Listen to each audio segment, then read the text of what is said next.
Bismillahirrahmanirrahim. Assalamu alaikum students.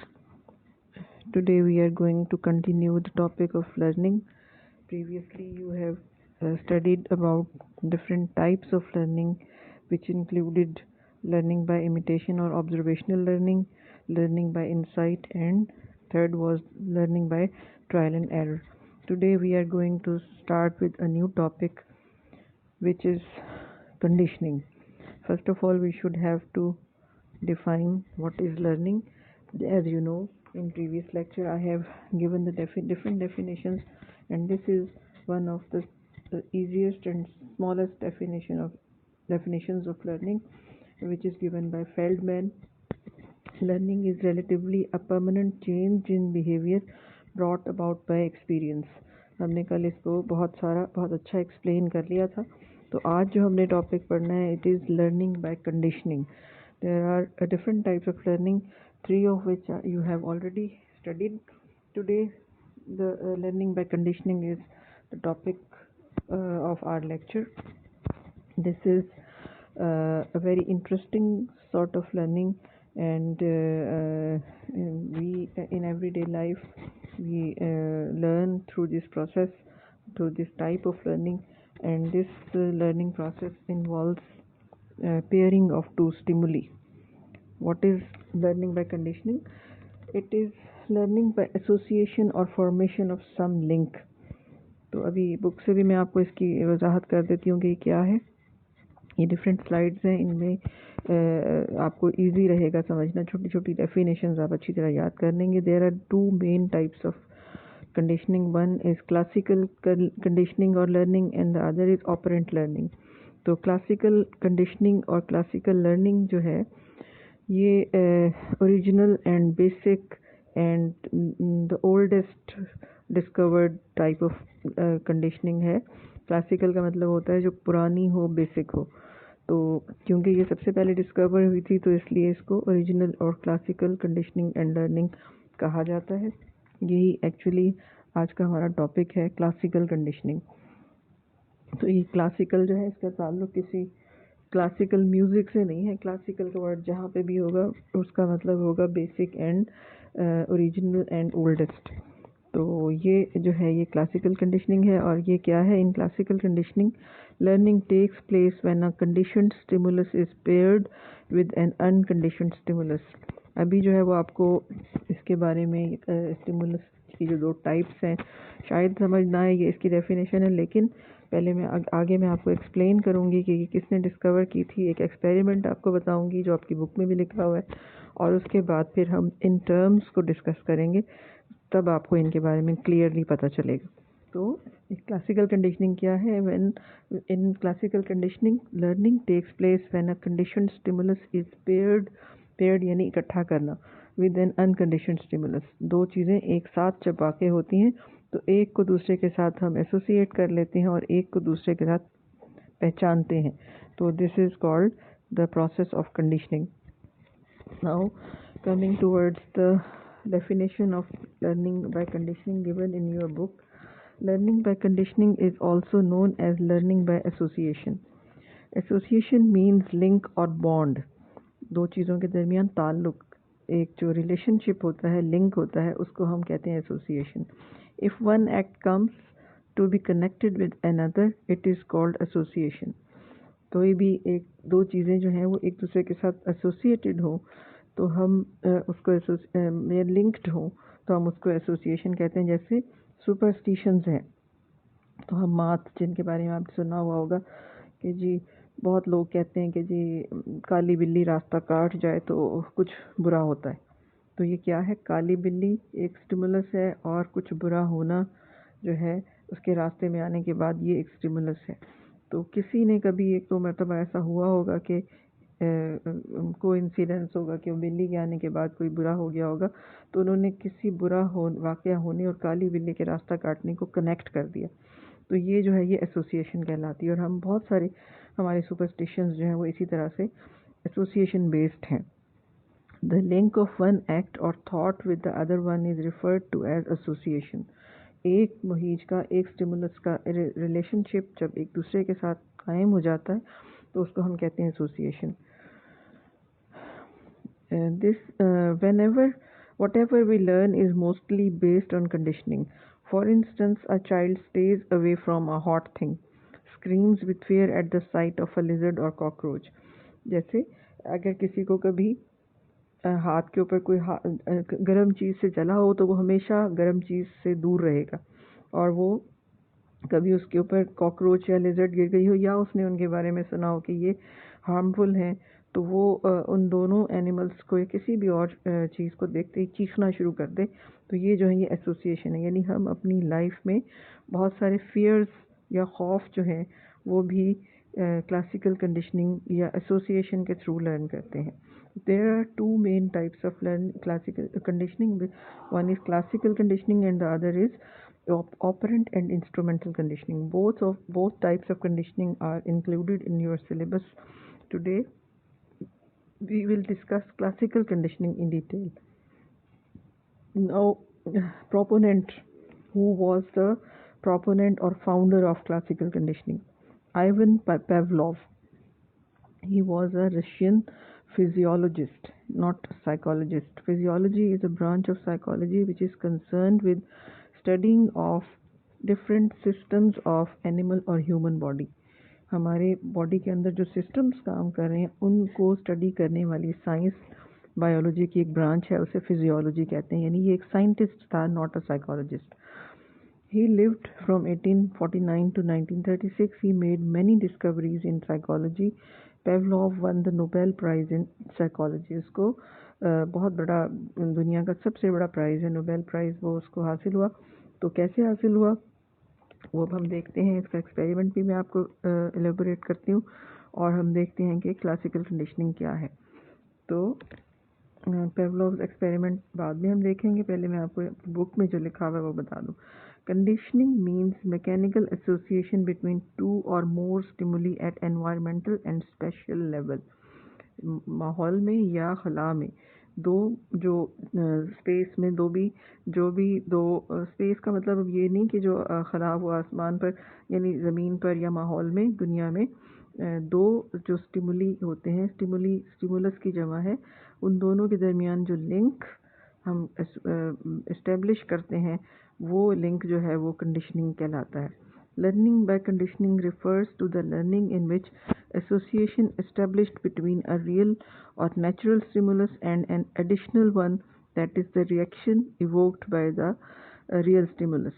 तो दो stimuli होते हैं, एक जो है वो नेचुरल होता है और दूसरा नेचुरल नहीं होता, लेकिन उसको जब हम बार बार एक के बाद दूसरे को पेयर करते हैं तो फिर दोनों के दरमियान ताल्लुक जो है वो इस्टेब्लिश हो जाता है. This conditioning was initiated by Russian physiologist. यहाँ physiologist ही लिखा हुआ है, physiologist, not psychologist. Ivan Pavlov, who was Russian in origin, he noted that natural stimuli evoke natural responses.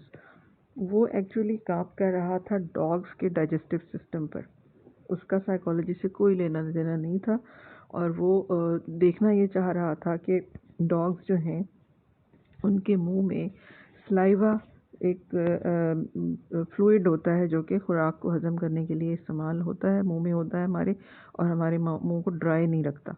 तो वो जो है वो मुख्तलिफ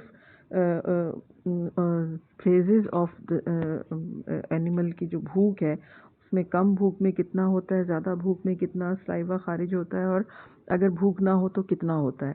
तो उसके लिए उसने एक एक्सपेरिमेंट डिवाइस किया था जिसकी हम आगे बात करते हैं. तो यहाँ पर जो है वो 2-3 एग्जांपल्स आपकी बुक में दी हुई हैं, जो नेचुरल स्टिमुलस और उनका नेचुरल रिस्पॉन्स. जैसे dry mouth due to thirst या जो प्यास है, ये एक नेचुरल स्टिमुलस है, एक नेचुरल बात है जिसकी वजह से नेचुरली हमारा मुंह ड्राई हो जाता है.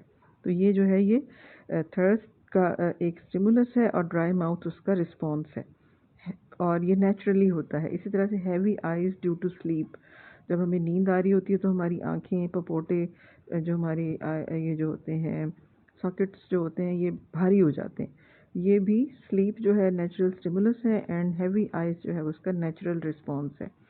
And suffocation due to deficiency of oxygen, जब ऑक्सीजन कम होती है तो दम घुटता हुआ महसूस होता है, तो ऑक्सीजन की कमी एक नेचुरल स्टिमुलस है और उसका नेचुरल रिएक्शन जो है रिस्पॉन्स जो है वो सफोकेशन या दम घुटना है।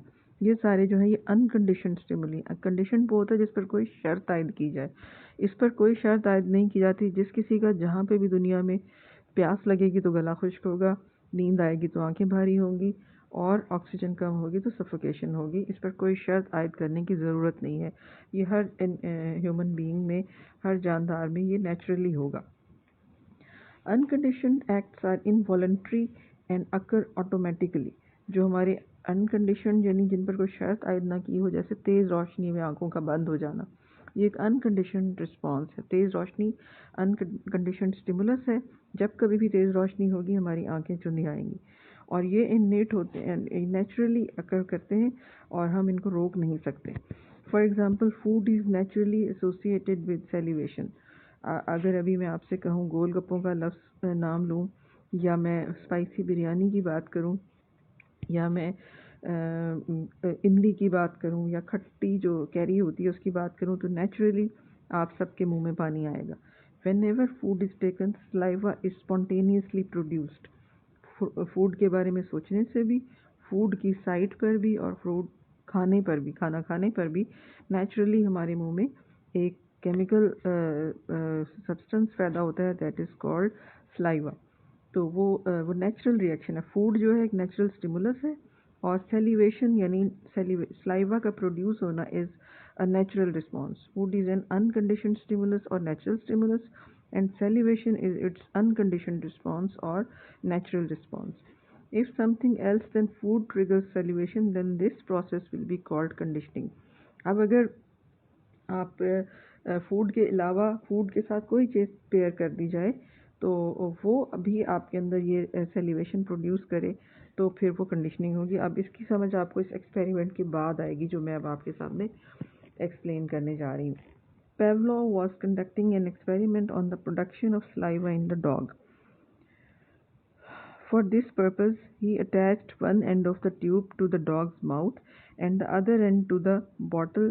It helped to measure the saliva produced by the dog. यहाँ पर देखें, ये आपको नज़र आ रहा होगा, इसके माउथ में एक ट्यूब लगी हुई है, और यहाँ पर ट्यूब जो है वो एक इसमें है पाइप से होती हुई, ये इस बॉटल के साथ अटैच हुई हुई है, ताकि जो सलाइवा उसके माउथ से प्रोड्यूस होगा वो जो है वो इस बॉटल में जमा हो जाएगा, और वो बॉटल से वो मेजर कर सकता है कि कितना सलाइवा प्रोड्यूस हुआ है।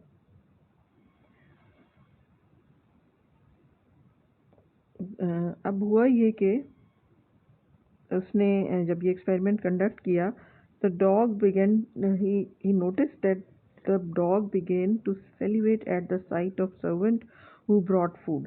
अब फूड को देखकर तो उसने सेलिवेट करना था, उसके मुंह में सलाइवा प्रोड्यूस होना था, लेकिन फूड के बगैर जब उसने ये नोट किया कि वो सर्वेंट जो कि फूड लेकर आता था, उसके फुटस्टेप्स की आवाज़, उसके चलने की आवाज़ पर भी डॉग जो था उसने सेलिवेट किया, यानी सलाइवा प्रोड्यूस किया। क्योंकि उसके अब ये कि उसके जो चलने की आवाज़ थी वो फूड तो नहीं थी, लेकिन उसने उसके चलने की आवाज़ को एज्यूम किया कि इसके बाद फूड मिलेगी, यानी उसने उस सर्वेंट के चलने को और फूड की जो अपीयरेंस है उसको एसोसिएट किया। वो रिएक्शन जो उसने फूड को देना था वो उसने उसके चलने को देना शुरू कर दिया। यहाँ से जो है पेवलोव, उसने अपने एक्सपेरिमेंट जो है उसका रुख मोड़ा। अब he began to be interested towards the psychology of salivation. Previously he was working on the physiology of salivation, कि हमारे सिस्टम्स में किस तरह से जो है वो नेचुरली और बायोलॉजिकली सलाइवा प्रोड्यूस होता है, लेकिन अब वो उसके साइकोलॉजिकल फैक्टर्स की तरफ मुतवज्जे हो गया। Now Pavlov started studying this association with interest. He began ringing a bell to call for the servant. Following the repetition of this action a few times, a new association was formed. अब उसने क्या किया, उसने servant के आने से पहले bell बजाना शुरू की। बेल बजाई और फिर सर्वेंट आया और उसने फूड दी चंद सेकंड्स के बाद। That is to say, the saliva that was to flow during eating began to be produced when the dog saw the food. पहले तो ये होता था ना, जब आम सिचुएशन थी लैब में, जब कोई कंडीशनिंग नहीं थी, कोई एसोसिएशन नहीं थी, तो जैसे ही फूड आती थी तो सलाइवा प्रोड्यूस होता था। फिर कुछ देर के बाद जो है वो काफ़ी बार बार जो है ये प्रोसेस रिपीट होता रहा, तो वो सर्वेंट जो है जिसके उसके साइट पर या उसके कदमों की आवाज़ पर भी सलाइवा प्रोड्यूस होने लगा। फिर उसने बेल बजाना शुरू की। अब वो सलाइवा जो फूड से आता था, सिक्रीट होता था, वो जो है वो बेल की आवाज़ के साथ भी सिक्रीट होने लगा। क्यों होने लगा? The dog associated the bell with the food. Dog को ये समझ आ गई कि जैसे ही बेल बजती है उसके with in a few seconds जो है वो फूड प्रेजेंट हो जाती है। तो इसलिए अब जो था ये उसका reaction, it was a conditioned response. अब इसको हम एक दफ़ा और यहाँ से मैं आपको समझाती हूँ। ये इसका एक एक्सपेरिमेंट है जिसमें डॉग जो है उसको रखा हुआ है एक लैब में, और ये स्क्रीन है जहाँ से उसको ऑब्ज़र्व किया जा सकता था, और ये जो है ये डिवाइस है जो कि ड्रॉप्स जो है सलाइवा के उनको कलेक्ट करता था, और ये जो है ये वहाँ पर ये वो ड्रम है जिससे वो बेल बजाता था, साउंड प्रोड्यूस करता था। तो उसके बाद अब यहाँ पर हम इसके 4 कंपोनेंट्स की बात कर सकते हैं। अब आप अपने माइंड में रखिएगा। अब एक बार फिर रिपीट कर देती हूँ आपके सामने एक्सपेरिमेंट के पेवलोव जो है उसने एक डॉग जो था उसको अपनी लेबॉरेटरी में रखा, और उसको वो देखना ये चाहता था कि फूड जब उसके सामने आती है, जब उसे भूख लगी होती है, तो कितनी मिकदार में कितने सीसी या एमएल सलाइवा प्रोड्यूस होता है। उसने ड्यूरिंग द एक्सपेरिमेंट ये ऑब्ज़र्व किया कि कुछ साइकोलॉजिकल फैक्टर्स भी हैं जो कि सलाइवा प्रोडक्शन के ऊपर असरअंदाज हो रहे हैं, और वो थे एक ख़ास टाइम जिस वक्त भी उसको फूड दी जाती थी तो एनिमल जो है वो फोर सी करता था या इमेजिन करता था कि अब उसकी खुराक का टाइम होने वाला है। इसी तरह से फुटस्टेप्स की जो साउंड थी, सर्वेंट की जो फूड लेकर आता था, उससे भी थोड़ा सा सलाइवा प्रोड्यूस होने लगा। फिर उसने बेल बजाई और फूड दी। इनिशियली जो है वो बेल के ऊपर एनिमल का कोई रिएक्शन नहीं था, लेकिन जब हंड्रेड्स ऑफ टाइम्स बेल बजाने के with in a few seconds बाद जो है वो फूड दी गई, तो एनिमल जो है उसने बेल के ऊपर भी सलाइवा प्रोड्यूस करना शुरू कर दिया। अब यहाँ पर हम बात करेंगे 4 कंपोनेंट्स ऑफ कंडीशनिंग, 4 टर्म्स भी कह सकते हैं। ये बहुत ज़रूरी है आपके लिए समझनी, इसको आपने समझना भी, और इन्हीं स्लाइड से ही इनको आपने याद भी करना है, जो बहुत सिंपल है। तो इसमें दो चीज़ें हैं। पहले द अनकंडीशन्ड स्टिमुलस। कंडीशन का मतलब होता है शर्त आयद करना, यानी उसके साथ कुछ भी चीज़ को वाबस्ता कर देना। अनकंडीशन जो कि जिस पर कोई शर्त आयद नहीं की जा सकती। ये कौन सा स्टिमुलस है? Is the one that unconditionally, naturally and automatically triggers a response. जैसे स्पाइसी फूड या खट्टी फूड को सोच कर भी उसके मुंह में जो है वो सेलिवेशन हो जाए, तो ये अनकंडीशन्ड स्टिमुलस है। फूड जो है हमेशा जानदारों के लिए, ह्यूमन बींग्स और एनिमल्स दोनों के लिए सेलिवेशन का एक अनकंडीशन्ड और नेचुरल स्टिमुलस है। और अनकंडीशनली, नेचुरली एंड ऑटोमेटिकली हम कंट्रोल नहीं कर सकते, ऑटोमेटिकली वो रिएक्शन उसका आता है। ये क्या हो गया? अनकंडीशन्ड स्टिमुलस, जो कि नेचुरल होता है और जिसके का एक नेचुरल रिएक्शन होता है, और वो अनकंट्रोल्ड होता है। तो अनकंडीशन्ड रिस्पॉन्स, ऐसा रिस्पॉन्स जो कि अनकंडीशन्ड स्टिमुलस के जवाब में आता है, जैसे खुराक, फूड को देखने के बाद सेलिवेट करना जो है अनकंडीशन्ड रिस्पॉन्स है, यानी रद्द अमल। Unconditioned response is the unlearned response that occurs naturally in response to the unconditioned response. ये क्या है? ये नेचुरल रिएक्शन है हमारा, जैसे तेज़ लाइट में आंखों का बंद हो जाना, या ऑक्सीजन के कम होने से सफोकेशन का फील होना। ये रिस्पॉन्सेज हैं, और ये नेचुरली होते हैं, और ये अनकंट्रोल्ड होते हैं, और हम इनको जब भी वो होंगे, जब जहाँ जिस जगह पर भी होंगे, हर इंडिविजुअल का एक ही रिस्पॉन्स होगा, फूड को देखकर सेलिब्रेट करना, इसकी कॉमन एग्जांपल है। उसके बाद एलिमेंट्स ऑफ कंपोनेंट और कंपोनेंट्स ऑफ पेवलोवियन कंडीशनिंग। अब ये एक और भी मैंने स्लाइड इसलिए शो कर दिया कि ये चीज़ें जो हैं ये बहुत इंपॉर्टेंट हैं, और आपको अगर एक से नहीं समझ आती तो दूसरे से आ सकती है। यहाँ पर उन्होंने 4 की बात की है। Neutral stimulus. न्यूट्रल का मतलब होता है जो कि ना पॉजिटिव हो ना नेगेटिव हो, यानी जिसका कोई ख़ास इफ़ेक्ट ना हो। Neutral stimulus is a stimulus that before conditioning does not naturally bring about the response of interest. जैसे बेल जो है वो एक न्यूट्रल स्टिमुलस है। एक्सपेरिमेंट के अलावा अगर हम देखें तो बेल आप बजाते रहें, एनिमल के ऊपर कोई असर नहीं होगा, जैसे भैंस के आगे बीन बजाना। आपने सुना हुआ होगा, भैंस के आगे बीन बजाते रहें, वो उसके ऊपर कोई भी इफ़ेक्ट नहीं होगा, क्योंकि वो उसके लिए एक नेचुरल स्टिमुलस ही नहीं है, तो बेअसर होता है उसके ऊपर। यहाँ पर एग्जांपल क्या है, in Pavlovian experiment the sound of tuning fork is the neutral stimulus. Tuning fork एक आला होता है जिसको आप किसी चीज़ पर टकराएं तो उसमें से एक साउंड प्रोड्यूस होती है, एक बीप से निकलती है, एक साउंड बेल की सी साउंड होती है। तो पेवलोव के एक्सपेरिमेंट में घंटी की आवाज़ या ट्यूनिंग फोर्क की जो आवाज़ है एक्सपेरिमेंट से पहले, तो वो जो है वो न्यूट्रल स्टिमुलस है, उसका एनिमल पर कोई इफ़ेक्ट नहीं होता। आप डॉग के सामने 1000 बार बेल बजाएं या ट्यूनिंग फोर्क बजाएं, वो सेलिब्रेट नहीं करेगा, क्योंकि उसका ये नेचुरल स्टिमुलस ही नहीं है। दूसरा क्या है जी, unconditioned stimulus. The unconditioned stimulus is one that unconditionally, naturally and automatically triggers a response. ये भी हम बात कर चुके हैं। और पेवलोव के इसके एग्जाम्पल क्या है, पेवलोव referred to the meat powder in his salivary conditioning experiment as an unconditioned stimulus. इसको UCS भी कहते हैं। मीट पाउडर या फूड जो उसने यूज़ की थी डॉग को देने के लिए, वो एक नेचुरल स्टिमुलस था जिसके नतीजे में सेलिवेशन होती थी। तो अनकंडीशनड स्टिमुलस नेचुरल स्टिमुलस होता है। Conditioned stimulus. The conditioned stimulus is previously neutral stimulus.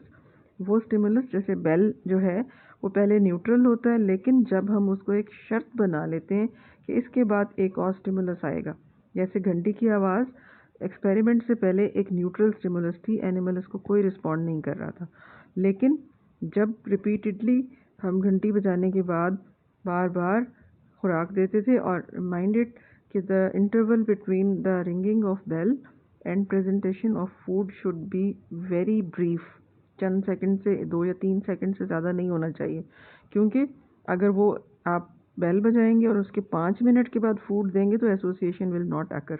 Animal जो है वो इतनी उनमें इंटेलिजेंस नहीं होती कि वो इतने स्पेस्ड जो स्टिमुली हैं उनको एसोसिएट करें।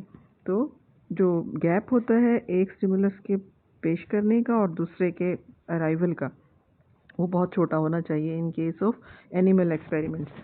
So the conditioned stimulus is previously neutral stimulus that has been paired with an unconditioned stimulus to bring about a response formerly caused by only by the unconditioned stimulus. अब क्या है example क्या है, पेवलोवियन experiment में the sound of tuning fork is CS। जब हम experiment शुरू करते हैं तो ट्यूनिंग फोर्क जो कि अभी मैंने आपको बताया साउंड प्रोड्यूसिंग एक आला होता है, इंस्ट्रूमेंट होता है, या बेल, आप इसको बेल भी कह सकते हैं। तो वो कंडीशनड स्टिमुलस के तौर पर कब वर्क करता है, क्योंकि जब हम उसके बाद यानी बेल बजाने के बाद फ़ौरन फूड प्रोड्यूस करते हैं, तो वो रिएक्शन जो कि फूड के नतीजे में होना था वो उस आवाज़ के बेल के नतीजे में भी होना शुरू हो जाता है। तो ये जो है ये कंडीशनड स्टिमुलस या CS कहलाता है, और ये जो है पहले ये न्यूट्रल होता है। कंडीशनड रिस्पॉन्स, एक रिस्पॉन्स तो अनकंडीशनड है ना, फूड को देखकर सैलिवेट करना, ये अनकंडीशनड रिस्पॉन्स है कि जब भी आप फूड देखेंगे आपके मुंह में स्लाइवा पैदा होगा। कंडीशनड रिस्पॉन्स भी सैलिवेशन ही होता है, लेकिन फ़र्क क्या है, जो अनकंडीशनड रिस्पॉन्स होता है वो फूड को देखकर होता है, और जो कंडीशनड रिस्पॉन्स होता है it is a learned response to the previously neutral stimulus. अब जब वो बेल के बाद सेलिवेशन शुरू हो जाती है तो that is called the conditioned response. इसके एग्जांपल क्या है, in the experiment conducted by Pavlov, salivation that occurs as a response to the conditioned stimulus is conditioned response। अब एक बार फिर एक्सपेरिमेंट और इन टर्म्स को मैं एक्सप्लेन करूँगी कि एक्सपेरिमेंट में फूड प्रेजेंट की गई, पहले जितनी बार भी खुराक लाई गई डॉग जो है उसने सेलिवेट किया, उसके मुंह में लुआब या स्लाइवा पैदा हुआ। उसके बाद ये था प्री कंडीशनिंग, कंडीशनिंग से पहले, ये यहाँ पर बल्कि ये एक मॉडल है, ये मैं आपको इसमें यहाँ एक्सप्लेन भी कर देती हूँ। स्टेजेस प्रायर टू कंडीशनिंग, ये एक मॉडल है कि कंडीशनिंग से पहले क्या होता है, इसको फिर मैं डायग्रामेटिकली भी आपको दिखाऊंगी। अनकंडीशन स्टिमुलस जो कि फूड है और उसका अनकंडीशन रिस्पॉन्स है सेलिवेशन। ठीक है, ये एक जो राइट साइड लेफ्ट साइड पर जो लिखा हुआ है ये स्टिमुलस है जो कि फूड है, और राइट साइड पर उसका रिएक्शन है सेलिवेशन। ये है कंडीशनिंग से पहले, जब अभी कोई एक्सपेरिमेंट नहीं है, एनिमल जो है उसके सामने जब भी आप फूड रखेंगे वो सेलिब्रेट करेगा। दूसरा मरहला जो है इसी दौरान जो है वो कंडीशनिंग से पहले condition stimulus which is sound of bell. अब बेल की जो आवाज़ है, नो रिस्पॉन्स, इररेलेवेंट रिस्पॉन्स, के बेल को सुनकर एनिमल जो है वो सलाइवा नहीं प्रोड्यूस करता या इधर उधर देखता है या चौंक जाता है, लेकिन सेलिवेशन नहीं होती। यानी जो prior stages prior to conditioning में, ये डायग्रामेटिकली भी आप देख लें, बिफोर कंडीशनिंग, प्रायर का मतलब होता है बिफोर, फूड जब है उसके बाद फॉरन सेलिवेशन है, अनकंडीशन स्टिमुलस फूड है, अनकंडीशन रिस्पॉन्स जो है वो सेलिवेशन है। और before conditioning bell that is a neutral stimulus, उसका कोई रिस्पॉन्स नहीं, no salivation no condition response. यानी कंडीशनिंग से पहले जब कभी आप फूड प्रेजेंट करेंगे, नेचुरली नेचुरल स्टिमुलस होगा अनकंडीशन, उसका अनकंडीशन रिस्पॉन्स सेलिवेशन होगा, और बेल जो कि न्यूट्रल स्टिमुलस है उसका कोई रिस्पॉन्स नहीं होगा, एटलीस्ट सेलिवेशन नहीं होगी। Now coming towards during conditioning. अब कंडीशनिंग के दौरान क्या होगा, कंडीशन स्टिमुलस यानी sound of bell plus uncondition stimulus यानी फूड। आप बेल बजाएंगे और उसके फ़ौरन बाद आप फूड देंगे तो क्या होगा, अनकंडीशन रिस्पॉन्स ही होगा। अभी भी एनिमल बेल के ऊपर रिस्पॉन्स नहीं करेगा, बेल के बाद फूड के ऊपर ही उसका रद्द-ए-अमल सेलिवेशन का होगा। जैसे यहाँ पर देखें, बेल प्लस फूड, रिस्पॉन्स जो है वो सेलिवेशन है, लेकिन वो फूड को देख के सेलिब्रेट कर रहा है, अभी बेल को वो सिग्नल समझ रहा है, बेल के ऊपर उसने सेलिब्रेट करना नहीं शुरू किया। और फिर अनकंडीशन रिस्पॉन्स जो है वो सेलिवेशन होगा आफ्टर कंडीशनिंग। अब हंड्रेड्स ऑफ टाइम्स जब बेल बजाने के बाद, बेल बजाई फिर फूड दे दी और सेलिवेशन हो गई, फिर बेल बजाई और फूड दे दी, फिर सेलिवेशन हो गई, हंड्रेड्स ऑफ टाइम्स के बाद एनिमल जो है it will learn to establish a connection between ringing of bell and presentation of food, के घंटी के बजने और खुराक या फूड के आने में एक एसोसिएशन, एक लिंक सीख लेता है। अब क्या होता है, आफ्टर कंडीशनिंग सिर्फ बेल बजती है और कंडीशन रिस्पॉन्स सेलिवेशन हो जाता है। अब फूड अभी नहीं आई, अभी बेल ही बज रही है, फूड आने में अभी नहीं आई सामने, लेकिन स्लाइवा प्रोड्यूस हो जाता है, that is called condition response. ये यहाँ डायग्रामेटिकली भी आप देख लें, आफ्टर कंडीशनिंग जो है बेल एक कंडीशन स्टिमुलस है और उसका रिस्पॉन्स सेलिवेशन है, लेकिन अब वो खुराक के बगैर है, सिर्फ घंटी की आवाज़ पर है, इसलिए इसको हम कंडीशन रिस्पॉन्स कहेंगे। तो होपफुली आपको ये समझ आ गया होगा, थोड़ा सा ज़रा टेक्निकल है, लेकिन अगर आप इसको इजी करके समझें और इन स्लाइड्स को फॉलो करें, ये तो आपकी बुक में है, इसको एक दफ़ा फिर आप देख लें, स्क्रीनशॉट ले लिया करें ताकि जो है उसको आपको समझने में आसानी। वैसे मैं पूरी प्रेजेंटेशन भी आपकी ग्रुप में शेयर कर दूंगी ताकि आपको ख़ुद आपके पास हो और आप इसको पढ़ सकें। तो यहाँ पर अब ये चारों कॉन्सेप्ट्स और मॉडल ऑफ कंडीशनिंग आपको मैंने एक्सप्लेन कर दिया है। एक और तरीके से भी इसको यहाँ एक्सप्लेन किया हुआ है कि बिफोर कंडीशनिंग जो है वो अनकंडीशन स्टिमुलस जो फूड होती है उसका अनकंडीशन रिस्पॉन्स होता है जो कि सेलिवेशन है, लेकिन न्यूट्रल स्टिमुलस जो है अगर हम इसको अनकंडीशन स्टिमुलस के साथ न्यूट्रल स्टिमुलस लगा दें तो वो कंडीशन स्टिमुलस बन जाएगा। यानी पहले वो न्यूट्रल था, ये बेल की साउंड है और ये फूड है। न्यूट्रल स्टिमुलस जो है वो बेल है, आवाज़ बेल की आवाज़, अनकंडीशन स्टिमुलस जो है वो फूड है। जब ये दोनों बार बार इकट्ठे होंगे तो आपका जो एनिमल जो है वो घंटी की आवाज़ पर, यानी कंडीशन स्टिमुलस जो कि बेल की आवाज़ है, उस पर भी जो है वो सेलिवेट करेगा, तो that is a condition response. तो मेरा ख्याल है कि मैंने काफ़ी डिटेल से आपको ये समझा दिया, तो आप कोशिश करें कि इसको आप ग्रास्प करें और लर्न करें।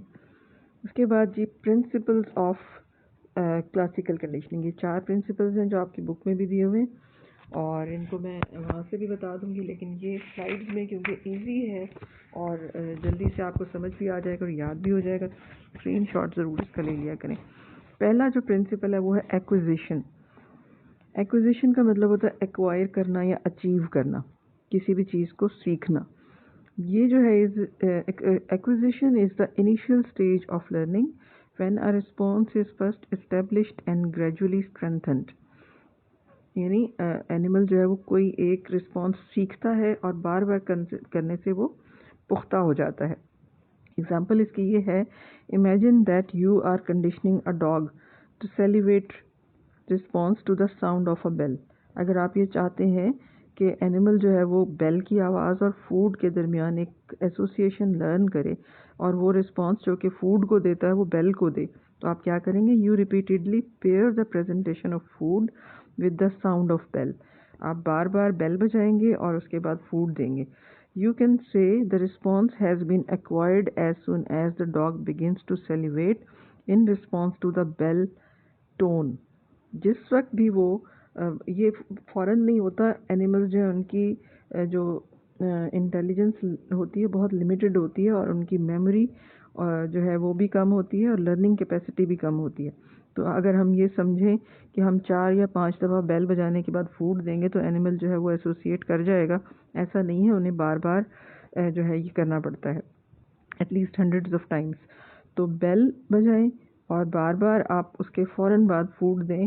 जिस वक्त वो फूड को देखे बगैर सिर्फ बेल की साउंड पर सेलिब्रेट करेगा तो we will say the animal has acquired the response. उसने जो है वो एसोसिएशन सीख कर रिएक्शन देना सीख लिया है। Once the response has been acquired you can gradually reinforce the salivation response to make sure the behavior is well learned। जब एक मरतबा, जैसे बच्चे को आप कोई चीज़ सिखा रहे होते हैं ना, वो मुश्किल से सीखता है। एक बार अगर वो सही जवाब दे देता है तो आप क्लैप करते हैं, उसको आप शाबाश देते हैं और बार बार देते हैं शाबाश, ताकि उसने जो भी पहली बार सही बिहेवियर जो था, जो सही जवाब दिया था, वो उसको पक्का कर ले, उसको पुख्ता कर ले। तो जब वो वंस बेल को के जवाब में सेलिब्रेट करता है तो फिर हम बार बार घंटी के बाद फूड प्रेजेंट करते हैं ताकि वो बेल और फूड के दरमियान जो लिंक है उसको सीख जाए। तो this principle is called acquisition. और एक्विजिशन जो है ये, इसको हम आपकी बुक में आई थिंक नहीं लिखा हुआ, लेकिन ये कि ये फर्स्ट स्टेप है। और उसके बाद ये second step is extinction. Extinction का मतलब होता है किसी भी चीज़ का एंड हो जाना, बिल्कुल ख़त्म हो जाना, नापैद हो जाना। If condition stimulus is repeatedly presented without uncondition stimulus then the condition response will disappear. आपने डॉग को ट्रेन कर दिया कि जी बेल बजने के बाद खुराक आएगी, अब उसने फूड के बजाय बेल के जवाब में रिस्पॉन्स देना शुरू कर दिया, सेलिब्रेट करना शुरू कर दिया। लेकिन अगर आप कुछ अरसे के बाद, कुछ वक्त के बाद बेल बजाएं और 4-5 दफ़ा आप जो है फूड प्रेजेंट ना करें तो एनिमल जो है वो घंटी के बाद में सेलिब्रेट नहीं करेगा। ठीक है, क्योंकि अब उसको समझ आ जाएगी कि there is no connection between ringing of a bell and appearance of food. Food तो आ नहीं रही, सिर्फ घंटी बज रही है, लिहाजा there is no need to salivate in response to ringing of bell. उसको उससे कोई फ़ायदा नहीं हासिल हो रहा होगा, लिहाजा वो नहीं करेगा, सेलिब्रेट नहीं करेगा। एग्जाम्पल है, if a dog learns to associate the sound of a bell with food then the bell is rung repeatedly but no food is presented, यानी उसके बाद उसको फूड नहीं दी जाती, the dog will soon stop salivating at the sound of the bell। तो वो bell के बाद जो है वो बहुत जल्दी जो है वो रिएक्शन देना बंद कर देगा। तो इस प्रोसेस को कहते हैं extinction. Fourth one, stimulus generalization. Generalization का मतलब होता है मिलती जुलती चीज़ों के ऊपर एक जैसा रिएक्शन देना। इसका क्या मतलब है? Stimulus generalization is the extension of the condition response from the original stimulus to similar stimulus. यानी ओरिजिनल जो कंडीशन स्टिमुलस है, जैसे बेल है, उससे मिलती जुलती अगर आवाज़ हम प्रोड्यूस करें, यानी एक बेल जिसको हम चर्पिंग बेल कहते हैं, बर्ड्स की आवाज़ वाली बेल, उसके बाद अगर हम ओरिजिनली एनिमल को वो बजाते हैं और फिर फूड देते हैं तो वो उस बेल के जवाब में सेलिब्रेट करना सीख जाएगा। अगर आप कुछ 1 या 2 दिन के बाद एक और बेल यूज़ करना शुरू कर देते हैं जो कि डिंग डोंग बेल है, आप वो बजाते हैं और फिर फूड देते हैं, एनिमल जो है वो उसके जवाब में भी सेलिब्रेट करना सीख जाएगा। तो एग्जांपल क्या है? Dog who has been conditioned to salivate to the sound of a bell of one tone. एक टोन की बेल को अगर उसने रिस्पॉन्ड करना शुरू कर दिया, सीख लिया है, may well salivate to a similar sounding bell और अ बजर। अगर आप किसी और आवाज़ की बेल भी बजाएंगे और उसके बाद फूड देंगे तो वो जनरलाइज करेगा कि हमेशा एक साउंड के बाद फूड आती है। तो वो रिएक्शन जो कि बेल नंबर 1 को देता था वो बेल नंबर 2 को भी देने लग जाएगा, provided it is followed by the presentation of food. कि उसके बाद अगर फूड मिलती रहती है तो वो हर तरह की जो बेल होगी, वो ए हो, बी हो, सी हो, किसी भी तरह की साउंड या टोन की हो, वो हर बेल के को भी रिस्पॉन्ड करना सीख जाएगा। यानी मिलते जुलते जो स्टिमुली होते हैं उनको एक ही रिएक्शन देना सीख जाएगा। This is called the stimulus generalization. Spontaneous recovery, spontaneous कहते हैं बेसाख्ता, रिकवरी वापस आना, किसी भी चीज़ का वापस आना। Spontaneous recovery is the reappearance of the conditioned response after a rest period or period of lessened response। अब होता ये है कि एनिमल जो है उसको लाइफ टाइम तो हम एक्सपेरिमेंट पे एंगेज नहीं कर सकते। आपने एक डॉग को 15 से 20 दिन में जो है वो कंडीशन स्टिमुलस सिखा दिया, यानी कंडीशन रिस्पॉन्स क्या है, बेल के जवाब में जो है वो सेलिवेट करना, वो सिखा। अब आप कुछ अरसे के लिए उसको जो है वो एक्सटिंक्ट कर देते हैं कि आप बेल बजाते हैं, फूड नहीं देते, एनिमल जो है वो रिस्पॉन्स देना बंद कर देगा। लेकिन कुछ अरसे के बाद आप अगर उसी लैब में उसको लेकर जाएंगे और बेल बजाएंगे तो थोड़ी सी मिकदार में, ज़्यादा नहीं, थोड़ी सी मिकदार में सलाइवा प्रोड्यूस होगा। एग्जाम्पल क्या है, When Pavlov returned to his previously conditioned dog a week after the conditioned behavior had been extinguished, यानी एक्सटेंक्शन हो गई थी और उसका भी एक हफ्ता गुजर चुका था। एनिमल जो है उसने साउंड के जवाब में सलाइवा प्रोड्यूस करना छोड़ दिया था क्योंकि उसको साउंड के बाद फूड नहीं मिल रही थी। लेकिन उसके एक हफ्ते के बाद if he sounded a tuning fork the dog once again salivate, उसने जैसे ही ट्यूनिंग फोक या बेल बजाई तो बग़ैर फूड के एनिमल जो है उसने सेलिवेट किया, यानी कंडीशन रिस्पॉन्स दिया। इसका मतलब क्या हुआ कि एनिमल्स, चाहे वो एक छोटा एनिमल है लेकिन उसकी इतनी मेमोरी होती है कि वो एक हफ्ता पहले जो चीज़ सीखी थी उसके ट्रेसेस, उसके थोड़े थोड़े से जो निशान होते हैं वो उसके माइंड में होते हैं। लिहाजा वैसी सेटिंग में जब उसे दोबारा लाया जाता है तो वो वैसा रिएक्शन देता है जो कि प्रीवियसली उस सेटिंग में दे रहा था। तो this is called the spontaneous recovery. Another element of classical conditioning is discrimination. An animal or a person can be taught to discriminate between different stimuli. अब ये कि हम अपनी लाइफ में भी इसको देखते हैं कि वो चीज़ें, वो स्टिमुली जिनसे हमें फ़ायदा हासिल होता है हम उनको रिस्पॉन्ड करते हैं, जो हमारे लिए हेल्पफुल नहीं होते हम उन्हें रिस्पॉन्ड नहीं करते। यहाँ एग्जांपल है, if a dog is shown a red circle every time he is fed, जब भी उसको खुराक दी जाए और उसको एक रेड सर्कल दिखाया जाए, then he will salivate at the sight of red circle alone. वो जैसे बेल बजाने के बाद फूड देते थे तो वो बेल के ऊपर सेलिब्रेट करता था। अब अगर हम बेल की बजाय रेड सर्कल यूज़ करें और उसके बाद फूड दें तो वो रेड सर्कल को देखते ही सेलिब्रेट करेगा, सलाइवा प्रोड्यूस करेगा। But initially the dog may generalize and salivate at circles of any colour. अब अगर रेड के बजाय ग्रीन कलर भी है, येलो भी है, ब्लू भी है और हर कलर के देखने के बाद उसे फूड मिलती है तो वो हर कलर पर सेलिब्रेट करेगा। लेकिन अगर if the dog is only fade with the red circle, कि उस जगह पर 4 रंगों के सर्कल्स हैं, जब रेड सर्कल दिखाते हैं तो फूड मिलती है, जब ग्रीन दिखाते हैं तो फूड नहीं मिलती, या जब बेल नंबर 1 बजाने के बाद फूड दे देते हैं, बेल नंबर 2 बजाने के बाद फूड नहीं देते, तो कुछ अर्से के बाद क्या होगा,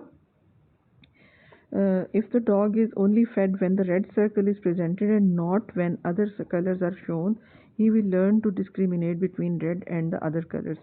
अब वो क्या करेगा, डिफ्रेंशिएट कर लेगा कि उसे फूड सिर्फ रेड कलर के सर्कल को देखने के बाद मिलती है, ग्रीन, ब्लू या दूसरे कलर्स के जो सर्कल्स हैं वो हैं तो सही लेकिन उनके बाद फूड नहीं आती। या अगर हम 2 बेल्स को यूज़ करें, बेल नंबर 1 और बेल नंबर 2, बेल नंबर 1 बजाने के बाद फूड दी जाए और बेल नंबर 2 बजाई तो जाए लेकिन उसके बाद फूड ना आए, तो एनिमल डिस्क्रिमिनेट कर लेगा कि कौन सी बेल के बाद उसे फूड मिलती है, कौन सी बेल के बाद नहीं मिलती, और वो सिर्फ उस बेल के जवाब में ही सेलिब्रेट करेगा जिसके बाद फूड आती है। यानी वो डिफ्रेंशिएट कर लेगा, डिस्क्रिमिनेट कर लेगा the stimulus which is followed by food and the stimulus which is not followed by food. जिसके बाद उसको फ़ायदा हासिल होगा उसको रिएक्शन देगा, जिसके बाद नहीं होगा उसको वो रिएक्शन नहीं देगा। अब यही चीज़ें आपकी बुक में भी लिखी हुई हैं, इनको भी एक बार मैं आपके सामने पढ़ देती हूँ।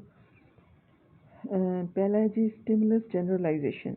When the conditioned response begins to be produced by the stimulus similar to the conditioned stimulus, it is known as stimulus generalization। जैसे बेल नंबर 1 के बाद भी फूड मिले और बेल नंबर 2 के बाद भी फूड मिले तो दोनों के जवाब में एनिमल जो है वो सेलिब्रेट करेगा। Stimulus discrimination। When the subject responds only to the conditioned stimulus and withholds response to the stimulus, it is referred to as stimulus discrimination। यहाँ बेल नंबर 1 जो है उसके बाद फूड दी जाती है, बेल नंबर 2 के बाद फूड नहीं दी जाती, तो जिस स्टिमुलस या बेल के बाद फूड आती है उसको एनिमल रिस्पॉन्ड करता है, जिसके बाद फूड नहीं आती उसको वो रिस्पॉन्ड नहीं करता। यहाँ एग्जांपल भी दी हुई है। फॉर एग्जांपल रीइंफोर्समेंट कहते हैं इनाम को, रिवॉर्ड को। will be presented only at the sound of the bell, whereas in case of response to sounds similar to that of the bell, reinforcement will be withheld। यानी एक bell के जवाब में तो फूड दी जाए, दूसरे के जवाब में विदहेल्ड कर दी जाए यानी ना दी जाए। तो जिस भी बेल के बाद फूड आती है उसको रिस्पॉन्ड करना एनिमल सीख लेता है, डिस्क्रिमिनेट करता है, the one which is following food और the one which is not followed by food. उसके बाद है extinction. In classical conditioning the subject is presented reinforcement, यानी उसे इनाम मिलता है, बेल बजती है और खुराक मिलती है तो वो इनाम होता है at the condition stimulus. But if reinforcement is withheld the condition stimulus decreases and dwindles to extinction. अगर बेल तो बजाई जाए, पहले तो उसने सीखा कि बेल के फ़ौरन बाद फूड आती है, लेकिन लेटर स्टेजेस ऑफ एक्सपेरिमेंट में अगर बेल बजाई जाए बार बार और उसके बाद कभी भी फूड ना दी जाए तो एक्सटिंक्शन विल अकर। ये प्रोसेस जो है वो एंड हो जाएगा और एनिमल जो है वो रिस्पॉन्ड करना छोड़ देगा। उसके बाद जी स्पॉन्टेनियस रिकवरी एक और प्रोसेस है, ये भी मैंने आपको बताया। Experts are agreed that conditioning once established fully never becomes extinct. पूरी तरह से वो हमें नहीं भूलती। वैसे भी अगर आप देखें बचपन में भी अगर आपने कोई चीज़ सीखी हुई होती है तो वो टोटली वैनिश नहीं होती आपके माइंड से। Once you are provided the same environment you start responding in the same way which you responded previously. उसी तरह से ही रिस्पॉन्ड करते हैं जैसे आप बहुत सालों पहले करते रहे। Rather some traces of the nervous and physiological pathways formed during conditioning remain in existence forever. जो हमारे माइंड में लर्निंग के नतीजे में केमिकल चेंजेस होती हैं ब्रेन में, वो हमेशा रहती हैं। Hence, when an established conditioning apparently vanish away in absence of reinforcements, its traces remain behind। तो एनिमल को जब हम उसी सेटिंग में दोबारा लेकर जाते हैं तो वो दोबारा और बेल बजाते हैं तो दोबारा सेलिब्रेट करता है। तो ये जो है ये अब आप लोगों ने अच्छी तरह से इसको पढ़ लेना है, बल्कि मुझे ऐसा लगता है कि जो स्लाइड्स में आपको डेफिनेशंस दी हैं वो ज़्यादा इजी हैं, तो वो अब आप लोग ने पढ़ लेनी है। और thanks a lot for watching and learning all these things. तो ये मुझे तो बहुत इंटरेस्टिंग लगता है ये टॉपिक, और मैंने कोशिश भी की है कि मैं इसको अच्छे तरीके से इजी करके आपके लिए एक्सप्लेन करूं। होपफुली आपको समझ आ गया होगा। कल जो है वो नई कंडीशनिंग ऑपरेंट कंडीशनिंग के साथ हम आएंगे। ये क्लासिकल कंडीशनिंग जो है ये इनिशियल लेवल की कंडीशनिंग है। यूजुअली एनिमल्स और चिल्ड्रन या फिर initial level of learning occurs as a result of classical conditioning. तो ऑपरेंट कंडीशनिंग जो है it is called higher level of conditioning. तो कल हम इसके बारे में डिस्कस करेंगे। तब तक के लिए अल्लाह हाफिज़, टेक केयर।